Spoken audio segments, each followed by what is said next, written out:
Yeah, we all praise the Lord. Hallelujah.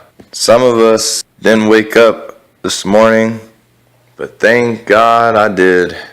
God is an awesome God, y'all. But unfortunately, there's too many people in the church that don't believe so. You have already the spark of false prophets that have already entered the church, that already have arose in wolves in sheep clothing.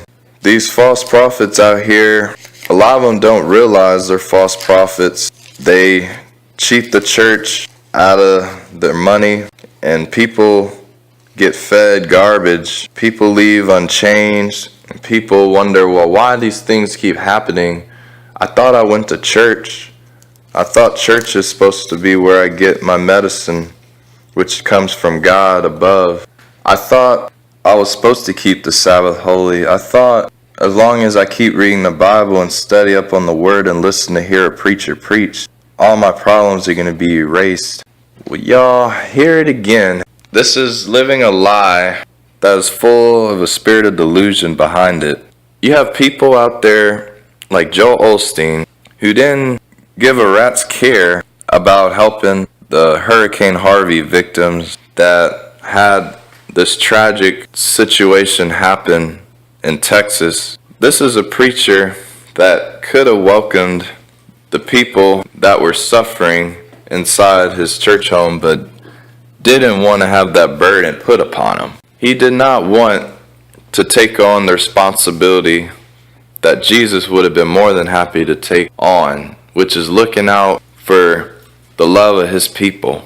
Jesus, when you know he's calling you to be a pastor or even an evangelist, you are going to want to just get glued to that Bible.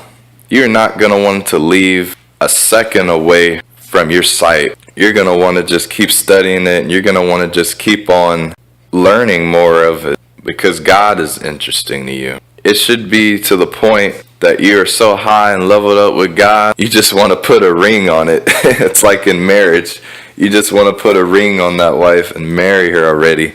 That's how this relationship with God should be. You should be so thrilled by God and blown away like, wow, God, that miracle did happen.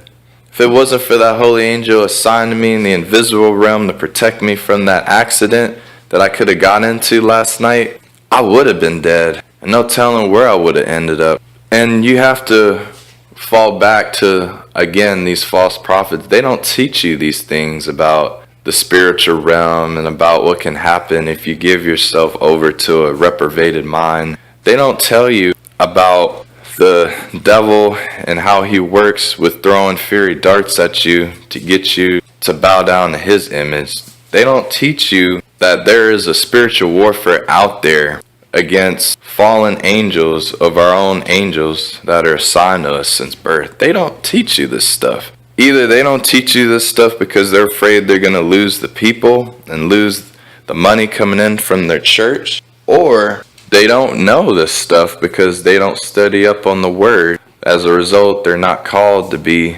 true apostle doctrine preachers. Y'all, we have to make sure we keep a close one-on-one relationship with God, because God is going to bring us to a bigger area of our life that we never thought existed. But whenever we deepen our faith by letting God take over the wheel tremendously, we're going to find that there's this unseen world that's bringing us to a bigger picture. We're going to find that things happen that are out in the ordinary.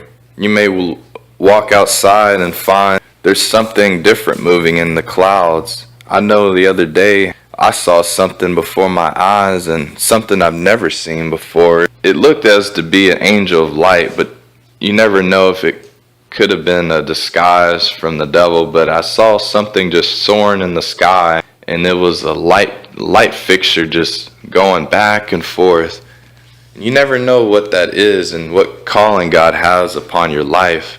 You have to meditate day and night as much as you can of the Word, so God can bring you to more unfamiliar places that can really get a hold of you. God always has a message for us, and there's always signs from the unseen world. We have to just be able to abide in what it is, and we have to continue to seek and find what hidden information God has in store for us.